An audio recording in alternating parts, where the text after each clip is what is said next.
1 अप्रैल 2023 से income tax में बहुत सारे इंपॉर्टेंट चेंजेस होने वाले हैं। जो ज़रूरी चेंजेस होने वाले हैं उनके बारे में हम जल्दी से जान लेते हैं। सबसे पहले तो जो नया टैक्स रिग में होगा अब डिफ़ॉल्ट हो जाएगा।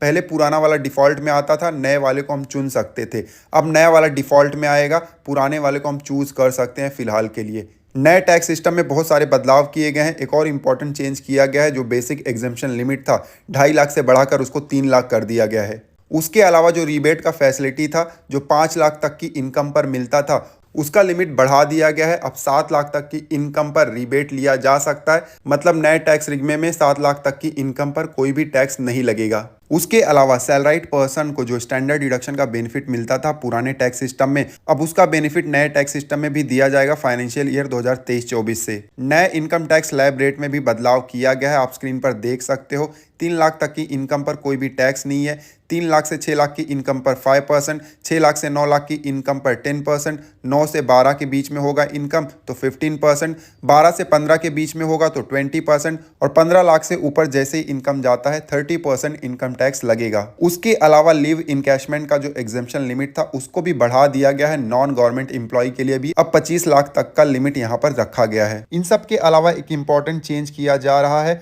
डेप्ट म्यूचुअल फंड से related. Long term capital gain का बेनिफिट अब नहीं मिलने वाला है डेप्ट म्यूचुअल फंड में। जो भी गेन होगा उसको शॉर्ट टर्म कैपिटल गेन ही ट्रीट किया जाएगा और उस तरीके से उसके ऊपर टैक्स लगेगा।